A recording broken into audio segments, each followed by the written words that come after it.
नमस्कार साथियों, SS education India में आपका स्वागत है। हिंदी साहित्य के विगत वर्षों में आए हुए प्रश्नों की श्रृंखला में हम आज आगे बढ़ते हैं और आज अपने आगे के प्रश्नों को करते हैं।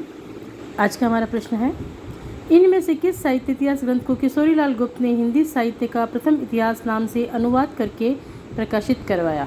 तो ये करवाया था the modern vernacular literature of northern Hindustan को। अगला प्रश्न है, आचार्य रामचंद्र शुक्ल ने रीतिकाल का समय माना है। तो रामचंद्र शुक्ल ने रीतिकाल का समय माना था 1700 से 1900 विक्रम संवत।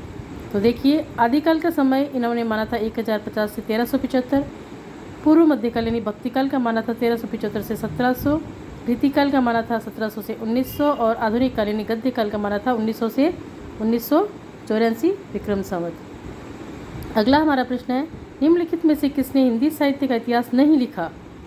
तो देखिए, डॉक्टर रामकुमार वर्मा ने लिखा है, डॉक्टर हजारी प्रसाद द्विवेदी ने लिखा है, डॉक्टर नगेंद्र। इन्होंने हिंदी साहित्य का इतिहास नहीं लिखा, बल्कि जो इन्होंने जो था वो इसका संपादन किया था। हिंदी साहित्य का इतिहास लिखा नहीं था इन्होंने स्वयं ने। और अगला है डॉक्टर लक्ष्मी सागर वार्ष्णेय। अगला प्रश्न है, किस इतिहास लेखक ने अपने इतिहास ग्रंथ में लगभग 5000 कवियों का विवरण दिया है? तो ये मिश्र बंधुओं ने अपने इतिहास ग्रंथ में 5000 कवियों का विवरण दिया है। आचार्य रामचंद्र शुक्ल के इतिहास ग्रंथ में कालों के नामकरण का आधार क्या रहा है? तो रामचंद्र शुक्ल जो थे, इन्होंने अपने इतिहास ग्रंथ में जो कालों का विभाजन किया है उसमें इन्होंने नामकरण का आधार युग की प्रवृत्ति को माना है कि जिस युग में जिस प्रकार की प्रवृत्ति थी उसी के आधार पर इन्होंने अपने जो इतिहास ग्रंथ है उसमें कालों का नामकरण किया। इतिहास लेखन की सबसे विकसित पद्धति है। तो इतिहास लेखन की जो सबसे विकसित पद्धति है वो मानी जाती है विधेयवादी पद्धति। अगला प्रश्न है, हिंदी साहित्य का इतिहास दर्शन नामक ग्रंथ के लेखक है? तो देखिए, विजेंद्र स्नातक, doctor Nalin विलोचन Sharma, doctor Namvar Singh, doctor विनय मोहन। हिंदी साहित्य का इतिहास दर्शन नामक इतिहास ग्रंथ के लेखक डॉक्टर नलिन विलोचन शर्मा है। प्रश्न में हिंदी देने की कर्ण त्रुटिपूर्ण है। हिंदी साहित्य का इतिहास दर्शन, इसका ये जो डॉक्टर नलिन विलोचन शर्मा है, ये आंसर सही माना जाएगा। इतिहास दर्शन, इसको हम ऐसे याद करते हैं कि जैसे दर्शन शब्द है तो दर्शन यानी देखना, ठीक है। तो दर्शन किससे करते हैं, किससे देखते हैं? तो हम लोचन से देखते हैं। तो इसको इस प्रकार से हम याद कर सकते हैं। भारतीय साहित्य की भूमिका के लेखक है, तो ये है रामविलास शर्मा। इनमें से किस साहित्य इतिहासकार ने अपने इतिहास ग्रंथ में हिंदी के गद्य साहित्य को गद्य का आविर्भाव, गद्य का प्रवर्तन, गद्य का प्रसार और गद्य की वर्तमान गति नामक खंडों में विभक्त करके विवेचित किया है? तो ये किया है रामचंद्र शुक्ल ने। हिंदी साहित्य के उत्तर मध्यकाल को कलाकाल नाम देने वाले विद्वान है, तो कलाकाल नाम दिया था रमाशंकर शुक्ल रसाल ने। The modern vernacular literature of Hindustan के लेखक है, यह है जॉर्ज ग्रियर्सन। और इनकी जो रचना थी the modern vernacular literature of Hindustan, इसी को सच्चे अर्थों में हिंदी साहित्य का पहला इतिहास माना जाता है। इन्होंने अपनी इस रचना में 952 कवियों को सम्मिलित किया था। अगला प्रश्न, हिंदी साहित्य के इतिहास लेखन की परंपरा का सूत्रपात किया था? किसने किया था? तो गारसादह तासी ने किया था। सबसे पहला ग्रंथ इन्होंने लिखा था। हिंदी साहित्य के उत्तर मध्य काल को अलंकृत काल कहने वाले विद्वान इनमें से कौन से हैं? तो मिश्र बंधुओं ने हिंदी साहित्य के उत्तर मध्य काल को अलंकृत काल कहा था। हिंदी साहित्य का आरंभ 693 ईस्वी से मानने वाले इतिहासकार इनमें से कौन है? तो 693 ईस्वी से हिंदी साहित्य का आरंभ माना था डॉक्टर रामकुमार वर्मा ने। हिंदी साहित्य का उत्तर मध्य काल को रीतिकाल किस विद्वान ने कहा है? रीतिकाल का है आचार्य रामचंद्र शुक्ल ने। अब देखिए, जो रमाशंकर शुक्ल रसाल है, इन्होंने तो कहा था कलाकाल रीतिकाल को, और पंडित विश्वनाथ प्रसाद मिश्र इन्होंने कहा था श्रृंगार काल, मिश्र बंधुओं ने कहा था अलंकृत काल। वर्ण क्रमानुसार लिखा गया हिंदी साहित्य के इतिहास का प्रथम ग्रंथ निम्नलिखित में से कौन सा है? तो वर्ण क्रम के अनुसार जो पहला इतिहास ग्रंथ लिखा गया था वह इस्तवार दयालाल इतरेतुई एंदुई हिंदुस्तानी। डॉक्टर गणपति चंद्र गुप्त के अनुसार हिंदी साहित्य के इतिहास का पुनर्लेखन किस दृष्टिकोण के आधार पर किया जाना चाहिए? तो इनके अनुसार स्वतंत्र, तटस्थ एवं संतुलित दृष्टि से जो हिंदी साहित्य का इतिहास है इसका पुनर्लेखन किया जाना चाहिए। आचार्य शुक्ल की ऐतिहासिक दृष्टि युग की परिस्थितियों को प्रमुखता प्रदान करती है। ऐतिहासिक कालक्रम के अनुसार निम्नलिखित में से कौन सा नामकरण गलत है? यदि हम इतिहास के कालक्रम को देखें तो उसके अनुसार कौन सा जो नाम है वो गलत माना जाता है? तो रीतिकाल नाम गलत माना जाता है। देखिए, आदिकाल, मध्यकाल, संक्रांतिकाल, ये सभी नाम सही माने जाएंगे। निम्नलिखित में से किस लेखक ने कालों की रचनाओं की विशेष प्रवृत्ति के अनुसार उनका नामकरण किया है? तो ये किया आचार्य रामचंद्र शुक्ल ने। इन्होंने प्रवृत्ति के आधार पर कालों का नामकरण किया था। निम्नलिखित में से क्या हिंदी साहित्य इतिहास लेखन का आधार या स्रोत नहीं हो सकता? तो ये रचनाओं का मौखिक उल्लेख नहीं हो सकता। विभिन्न युगों की आंतरिक और बाह्य परिस्थितियों पर प्रकाश डालने वाली सामग्री है और शिलालेख भी हैं और साहित्यकारों की प्रकाशित या अप्रकाशित रचनाएं, ये भी सभी हिंदी साहित्य लेखन का स्रोत या आधार हो सकती है, जबकि रचनाओं का मौखिक उल्लेख उसका स्रोत नहीं हो सकता। निम्नलिखित में से कौन सी पुस्तक आचार्य हजारीप्रसाद द्विवेदी की नहीं है? हिंदी साहित्य का उद्भव और विकास, हिंदी साहित्य की आलोचना, हिंदी साहित्य की भूमिका और हिंदी साहित्य का आदिकाल। तो हिंदी साहित्य की जो आलोचना है ये पुस्तक हजारीप्रसाद द्विवेदी की नहीं है, जबकि हिंदी साहित्य का उद्भव और विकास, हिंदी साहित्य की भूमिका और हिंदी साहित्य का आदिकाल, ये सभी रचनाएं हजारीप्रसाद द्विवेदी की है। आचार्य रामचंद्र शुक्ल के अनुसार आदिकाल का समय है, इन्होंने आदिकाल का समय माना था संवत 1050 से 1375 विक्रमी। अगला प्रश्न है, इस्तवार दलालित ऋतु एंद्री ए हिंदुस्तानी नामक ग्रंथ किस भाषा में लिखा गया है? तो ये फ्रेंच भाषा में लिखा गया था। अब इनको सुमिलित करने हैं।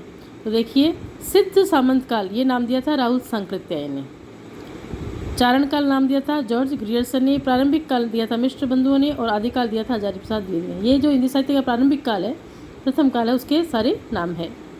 हिंदी के प्रारंभिक काल को आदिकाल नाम देने वाले हैं, तो आदिकाल नाम किसने दिया था? ये दिया था हजारीप्रसाद द्विवेदी ने। और देखिए अन्य नाम देखते हैं, चारण काल ग्रियर्सन ने दिया, प्रारंभिक काल मिश्र बंधुओं ने दिया, बीजवपन काल महावीर प्रसाद द्विवेदी ने दिया, वीरगाथा काल रामचंद्र शुक्ल ने दिया, संधि और चारण काल दिया रामकुमार वर्मा ने और सिद्ध सामंत काल दिया राहुल सांकृत्यायन ने। इस प्रकार अलग अलग विद्वानों ने आदिकाल को अलग अलग नाम दिए थे। ज्ञान राशि के संचित कोश का नाम साहित्य। साहित्य के संदर्भ में यह किस मनीषी का कथन है? तो ये कथन है पंडित महावीर प्रसाद द्विवेदी का। हिंदी साहित्य के इतिहास का काल विभाजन करने वाले प्रथम इतिहासकार कौन है? तो सबसे पहले काल विभाजन करने वाले हैं जॉर्ज ग्रियर्सन, और इन्होंने इनको 10 भागों में बांटा था। रामचंद्र शुक्ल के 11 भागों में बांटा था। रामचंद्र शुक्ल के वीरगाथा काल को आदिकाल किसने कहा है? तो आदिकाल का हजारीप्रसाद द्विवेदी ने। अब देखिए कुछ अन्य नाम भी है इसमें सम्मिलित। चारण काल नाम दिया था, आदिकाल को चारण काल नाम दिया था जॉर्ज ग्रियर्सन ने, प्रारंभिक काल कहा था मिश्र बंधुओं ने, बीजवपन काल कहा था महावीर प्रसाद द्विवेदी ने, वीरगाथा काल कहा था आचार्य रामचंद्र शुक्ल ने, सिद्ध सामंत काल कहा था राहुल सांकृत्यायन ने, वीर काल कहा था आचार्य विश्वनाथ प्रसाद मिश्र ने, संधि काल एवं चारण काल कहा था डॉक्टर रामकुमार वर्मा ने और आधार काल कहा था सुमन राजे ने। अगला प्रश्न है, पंडित विश्वनाथ प्रसाद मिश्र के मत से रीतिकाल का नाम श्रृंगार काल होना चाहिए, क्यों होना चाहिए? तो रीतिकाल नाम रखने से उसके विभाजन का मार्ग बंद हो जाता है, श्रृंगार के अतिरिक्त और किसी विषय पर नहीं लिखा गया। सभी कवि कृष्ण राधा के माध्यम से श्रृंगार का वर्णन करते हैं, श्रृंगार और प्रेम रसी रीतिकाल का मुख्य विषय है। तो इसका उत्तर है कि इन्होंने पंडित विश्वनाथ प्रसाद मिश्र के मत से रीतिकाल का नाम श्रृंगार काल होना चाहिए, क्यों होना चाहिए? क्योंकि रीतिकाल नाम रख देने से उसके विभाजन का मार्ग बंद हो जाता है, इसलिए इन्होंने कहा था कि उसका नाम श्रृंगार काल होना चाहिए, न कि रीतिकाल। हिंदी साहित्य 20वीं शताब्दी के रचयिता है, तो ये नंद दुलारी वाजपेयी। कविता कौमुदी के संग्रह करता है, कविता कौमुदी के संग्रह करता है रामनरेश त्रिपाठी। मिश्र बंधुओं में शामिल नहीं है, तो मिश्र बंधुओं में हमने पीछे देखे थे 3 नाम देखे थे, गणेश बिहारी मिश्र, श्याम बिहारी मिश्र और सुखदेव बिहारी मिश्र। तो केशव बिहारी मिश्र मिश्र बंधुओं में शामिल नहीं है। मिश्र बंधुओं के अनुसार हिंदी का प्रथम गद्य लेखक कौन है? तो मिश्र बंधुओं के अनुसार हिंदी का प्रथम गद्य लेखक है गोरखनाथ। हिंदी साहित्य के इतिहास ग्रंथ की रचना निम्नलिखित में से सबसे पहले किसने की है? तो सबसे पहले हिंदी साहित्य का इतिहास किसने लिखा था? जॉर्ज ग्रियर्सन, शिव सिंह सेंगर, मिश्र बंधु या रामचंद्र शुक्ल। तो हिंदी साहित्य के इतिहास ग्रंथ की रचना निम्नलिखित सबसे पहले की थी शिव सिंह सेंगर ने। शिव सिंह सरोज का रचना काल है, तो शिव सिंह सेंगर की रचना थी शिव सिंह सरोज और इसका रचना काल था 1883 ईस्वी। अब देखिए हमें इसमें से कुछ और ग्रंथों को देखते हैं। सबसे पहले शिव सिंह सेंगर ने लिखा था 1883 में, ठीक है, और इन्होंने 1000 कवियों का वर्णन किया था। फिर जॉर्ज ग्रियर्सन ने लिखा था 1888 में, मिश्र बंधुओं ने लिखा था 1913 में और रामचंद्र शुक्ल ने लिखा था 1929 में। निम्नलिखित में से किस रचनाकार ने अपना लेखन गद्य तक ही सीमित रखा? तो प्रेमचंद जो इन्होंने पद्य में कभी भी नहीं लिखा, इन्होंने अपना जो लेखन है वो गद्य तक ही सीमित रखा था। अपभ्रंश को पुरानी हिंदी सर्वप्रथम किसने कहा? तो अपभ्रंश को पुरानी हिंदी कहा था चंद्रधर शर्मा गुलेरी ने। जैसे पुराना चावल ही बड़े आदमियों के खाने योग्य समझा जाता है, वैसे ही अपने समय से कुछ पुरानी पड़ी हुई परंपरा के गौरव से युक्त भाषा ही पुस्तक रचने वालों के व्यवहार योग्य समझी जाती थी। रामचंद्र शुक्ल का उपयुक्त कथन हिंदी साहित्य का इतिहास के आदिकाल के किस प्रकरण में? तो ये 4थे नंबर के प्रकरण में है। आचार्य रामचंद्र शुक्ल ने वीरगाथा काल की सीमा क्या मानी? तो इन्होंने मानी थी इसकी सीमा 1000 से 1350 ईस्वी। तो आज के जो हमारी श्रृंखला के प्रश्न थे वो पूरे हुए। आगे के प्रश्न हम आगे की वीडियो में पूरा करेंगे। और यदि आपको मेरा ये प्रयास पसंद आता है तो प्लीज़ लाइक एंड सब्सक्राइब कीजिए और ज़्यादा से ज़्यादा इस वीडियो को शेयर कीजिए। फिर मिलेंगे अगली वीडियो में, तब तक के लिए धन्यवाद, नमस्कार।